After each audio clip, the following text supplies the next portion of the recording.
understanding action thresholds for mosquito control to prevent the transmission of disease-causing pathogens from mosquitoes to humans. So as our season is starting to ramp up, you may be hitting some of these questions.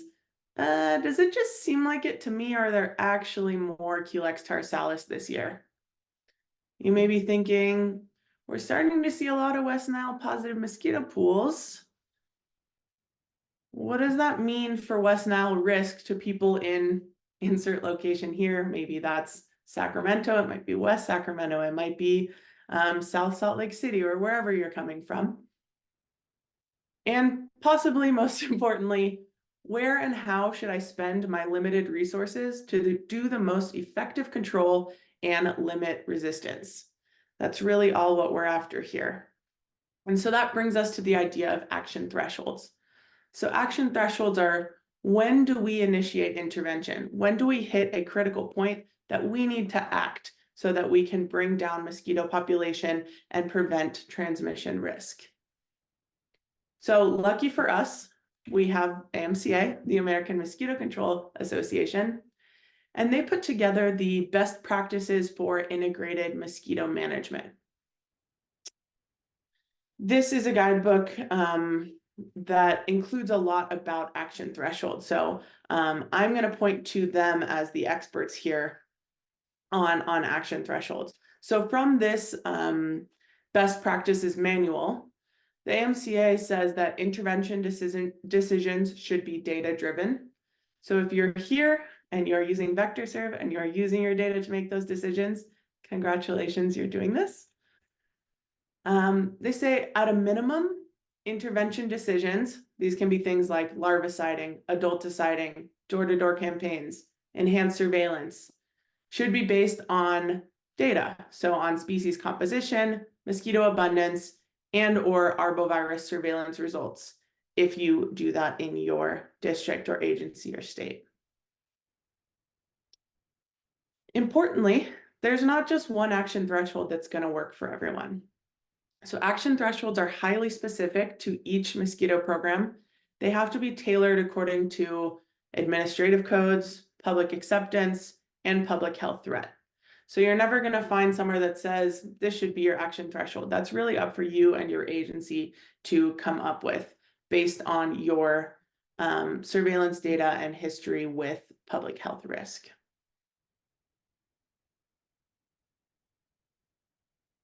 So here's a nice example of what an action threshold and what intervention can do. So this comes from the Williams County, North Dakota vector control. They had this really nice figure that I found online. So down here on the x-axis is time. So time is progressing as we're going to the right.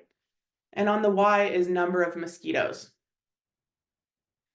So we see in late May into early June, the number of mosquitoes is staying pretty constant between 20 and 25. But here in early June, it starts to rise up and we hit some action threshold here. So this Williams County, North Dakota vector control might have set an action threshold based on previous data that says, once we record 25 mosquitoes per trap night, I'm assuming, we're going to intervene, do some control measure so that we can knock down populations and keep it in that 20 to 25 level. Maybe they've determined that when they see mosquitoes go above that level, the risk of West Nile virus becomes greater in their community. So once they've reached that, that threshold at 25 mosquitoes, they're going to apply intervention, and hopefully that's going to start to knock down population.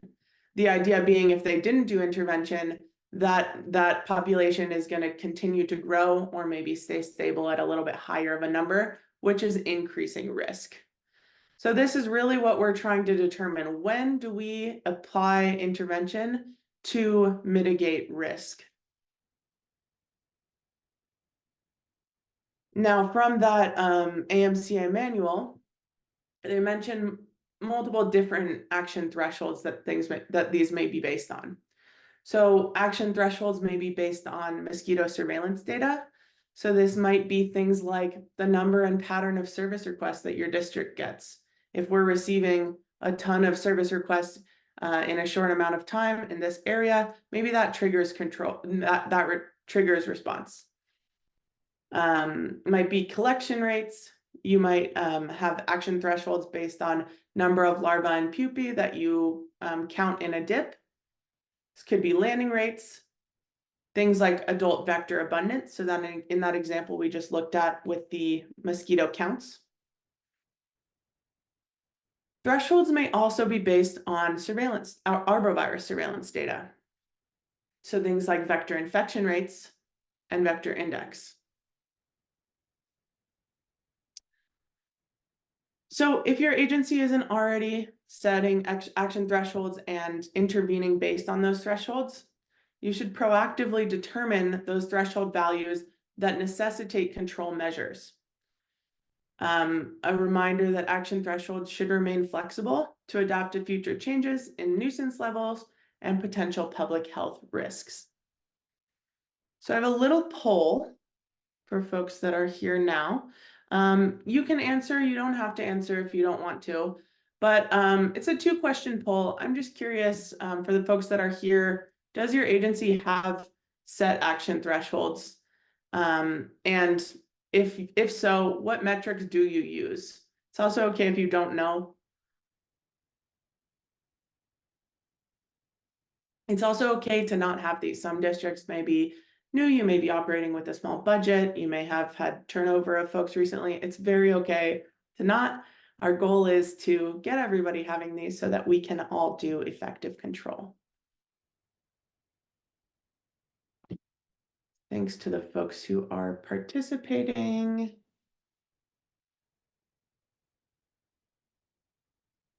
I see in the chat a question on recommendations. We'll get to that at the end here.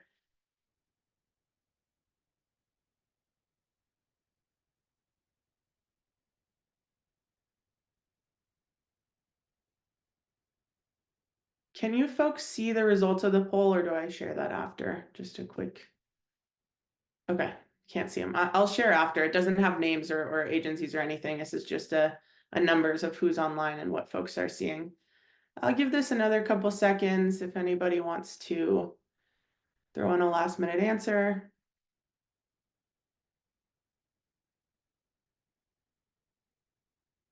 Great. So here I can share the results. So I think you all can see now what the folks online are saying. Pretty split of using action thresholds or not. Maybe not knowing, that's okay. And I was curious what action thresholds you are using. And so a lot of folks are using mosquito abundance. Some are using arbovirus infection rate, vector index, number of service requests, dip counts. Awesome. Thank you for participating in my poll.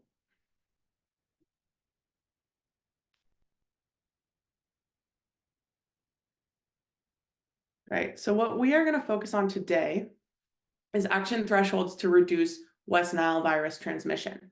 Now, you may have action thresholds that are just to reduce nuisance biting, or there may be other reasons, but today we're going to focus on reducing West Nile virus transmission risk. So, of course, these should target Culex mosquitoes to reduce arbovirus transmission. We should be using adult surveillance data, not larval surveillance data, when focusing on West Nile transmission. Again, this is from that AMCA Best Practices Guide. The primary Culex vectors could be different among regions, and even within a region, it may vary between rural, suburban, and urban environments. So your action thresholds have to be tailored to specific species and habitat, and they should be calculated at a scale that's appropriate for you. So you may do a neighborhood-wide scale. You may focus on a community or whatever makes sense for you and your agency. We're very diverse here throughout the US, and you know what works best for you. So back to this list of action thresholds. Some of these are easier to calculate than others. Number and pattern of service requests are obviously pretty simple to calculate. Number of larvae and pupae in a single dip might be easy to calculate. But there are a few of these that are a bit harder to calculate. We're going to talk about those specifically. So the three that we're going to focus on is vector abundance, vector infection rates, and vector index. So what are these metrics? Oops. So vector abundance is basically what it sounds like, abundance of mosquitoes. So we calculate this as mosquitoes per trap night. How many are we collecting? So I'm going to just give you some example thresholds. These are based on me making them up. These are not actual thresholds. I'm not suggesting that you should use these as your thresholds. They, in my mind, might make sense, but they may be way off base. But we'll use them as examples. So here's some example thresholds that we might have for mosquito abundance.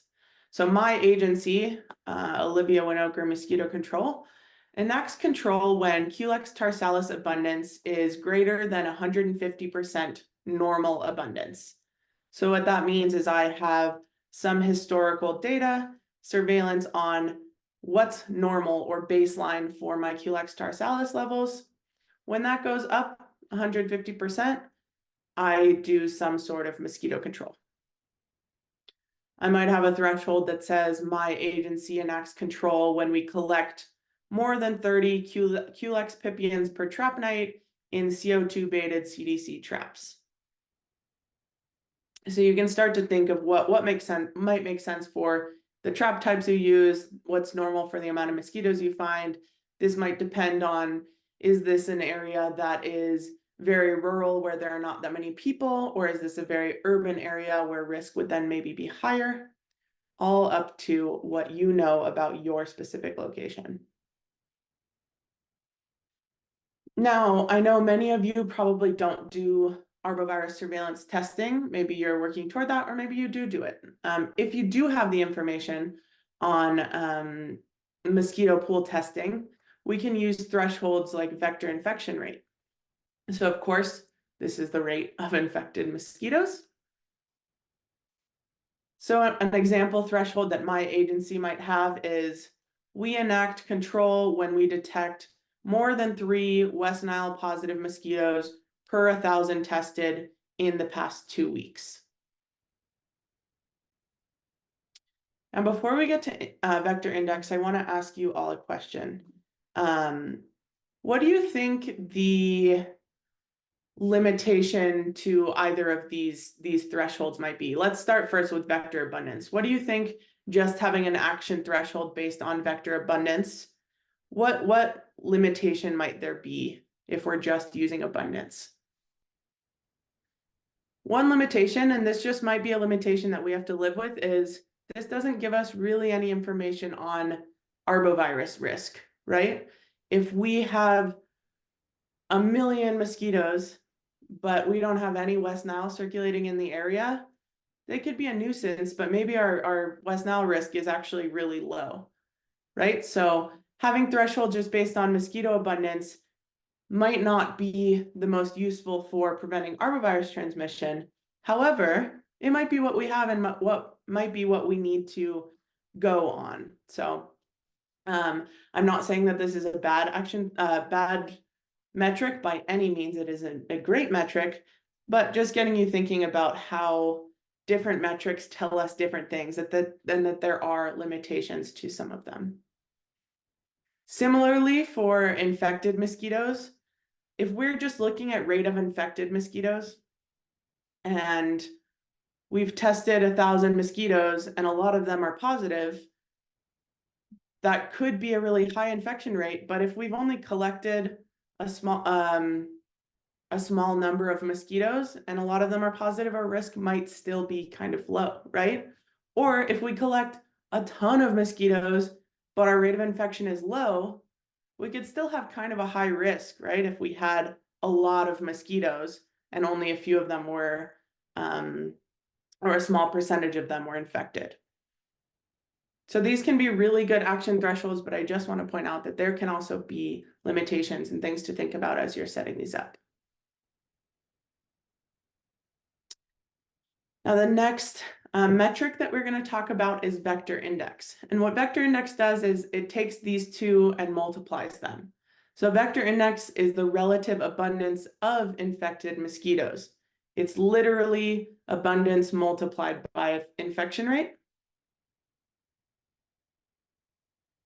So my example threshold here with vector index might be my agency enacts control when vector index is above 500 infected females per 1,000 tested per trap night.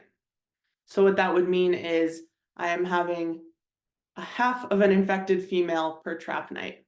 Or another way to think about it, one infected female for every 2 trap nights. This is just a chart that I put together yesterday, basically taking all of that information and trying to put it together. What vector abundance is, or vector abundance, infection rate, and vector index, what they are, how they're calculated, and potential limitations to those thresholds. You'll notice here that pool infection rate can be calculated 2 ways. We have minimum infection rate, which you may know as MIR, and we also have maximum likelihood estimate, MLE. Basically, they're both ways of measuring infection rates in pools of mosquitoes that are tested. But since we test mosquitoes often in multiple mosquitoes per pool, so here in California, we do up to 50 mosquitoes per pool. Minimum infection rate is basically saying if that pool tests positive, we are going to assume 1 mosquito was positive in that pool. So the minimum possible infection rate is 1 mosquito in that pool.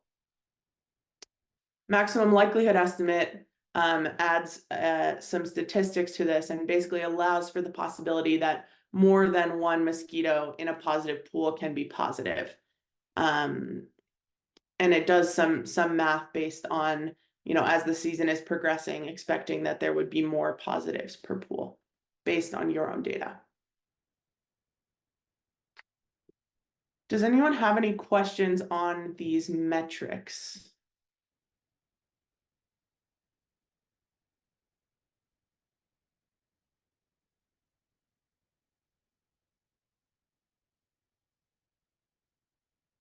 Cool. I am going to show you them in action. So the great news is, we mentioned that some of those are a little bit harder to calculate. VectorSurv makes it easy to calculate these metrics and to monitor the effects of your intervention.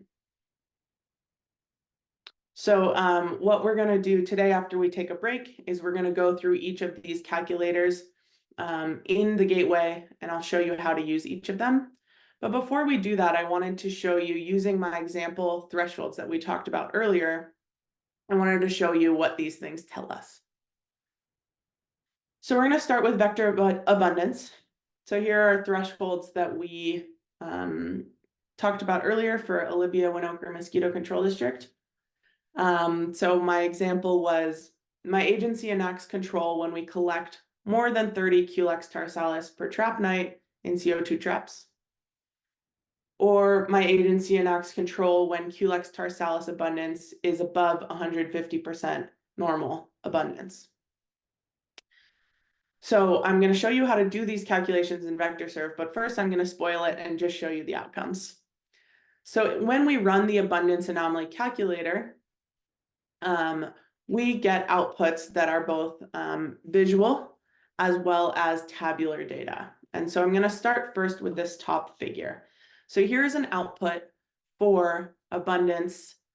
I selected to run this, I think, weekly. Yep, so there's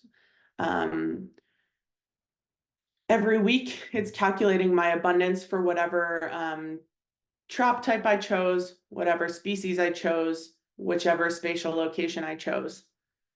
This output is basically showing over time how many mosquitoes per trap night I've collected. You'll see in our legend here, 2023 is the year that I ran this for. We had full data for last year. The blue line is a 5-year average based on the data that you have in the system. So we can see here, obviously, our red is way above our blue line here. So we had way more mosquitoes collected per trap night in this week in 2023 compared to our 5-year average. The way that I could use this for my action thresholds. So I said my agency enacts control when we collect over 30 Culex tarsalis per trap night in CO2 traps. So here I am, whatever week this is, I've collected 40 mosquitoes per trap night. So that triggers to my mosquito control agency, we are going to do adult control to bring that level down. And that might have been what this agency did. They might have a threshold that is somewhere 40 is a threshold where they did control. And then look, the next week we had a lower abundance of Culex tarsalis in this spatial location. Of course, there's variations week to week. I'm not sure that they did control here, but this is a way that you can monitor if you did control at this time, what happens in the weeks following that. We also can get an output in a tabular format. So this is what I said, my agency enacts control when abundance is greater than 150% change. In our tabular data here, ignore species and whatnot, I just pulled this randomly. This is basically saying for this week from May 14th to May 20th, 2023, my abundance was 16 mosquitoes per trap night. It's telling me how many trap nights and the count. And then I'm seeing an average. So this is the average of 5 years. I had collected 21 mosquitoes per trap night. So I actually had a negative change. I found fewer mosquitoes this week, this year, compared to a 5-year average. If we go to the next week, we can see that we collected 72 mosquitoes per trap night. Our average was 17. So our percent change has gone up to 300%, which is above 150%. So I may enact control based on that being above 150.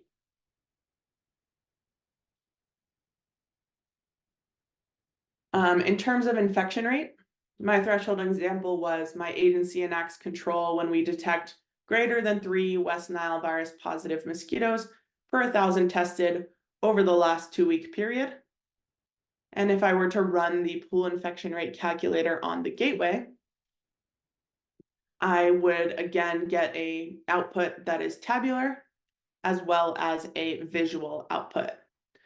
And so we'll look here. This is going on a 2-week period because we said over the last 2-week period. So in this 2 weeks, our point estimate for how many infected mosquitoes per 1,000 there was 0. As we move later into the season, the next 2-week period, we found our point estimate, so our maximum likelihood, the most likely number of mosquitoes that were infected in that 2-week period per 1,000 was 1.27 mosquitoes. The next 2-week period, that went up to 3.8 mosquitoes, which is maybe above my action threshold where I said I need to detect more than 3 West Nile virus positive mosquitoes per 1,000 tested over the last 2-week period. I may see that, and now I'm triggered to do control in this region. Now we talked about infection rate, the statistical method of the maximum likelihood estimate. The benefit of that is that it gives you confidence intervals. So this point estimate is saying this is the most likely number of infected mosquitoes per 1,000, but there's a possibility that it was as low as 1 mosquito and as many as 10 mosquitoes that were infected in per 1,000. So your action thresholds may be based just on the point estimates. It may be based on the confidence interval. Again, that's up to your agency to decide. In terms of vector index, my agency may enact control when vector index is greater than 500 infected females per trap night, per 1,000 per trap night. I'm just showing you the visual output here, but we would get tabular data. This first week of August, my vector index in this area shot up to 882 infected females per 1,000 per trap night, which is above 500. That may be my action threshold. I went out and sprayed in this area, and that brought down my vector index to 0. That would be kind of wild for that to happen, but it's possible. So this is a way for you to also monitor what's happening with your agency over time, and when you enact control, what happens in the weeks following that, or the time periods following that. So that was pretty quick, just describing action thresholds. I do want to point you to, I'll talk about this again as we go through the calculators after our break. We have some resources to help you. For all of our calculators, there's documentation on how they work as well as how to interpret them. VectorSurv.org/docs, there's a sidebar here, and there's documentation both on how to use VectorSurv, as well as some information on what your outputs from the calculators mean. We also have a YouTube channel where this short video that we just created will be uploaded if you want to visit this again. To close up this section, we'll just revisit the AMCA best practices guide for integrated mosquito management. So remember that setting a realistic trigger or action threshold for management decisions is highly specific to each mosquito program and must be tailored according to local administrative codes, public acceptance, public health threat. You know what works for you and what's best. I know somebody had asked about resources. So in this best practices manual, there is a table, it's table 4, where the CDC has provided guidance on factors to consider when setting action thresholds. And the CDC also has a guideline for West Nile surveillance and control.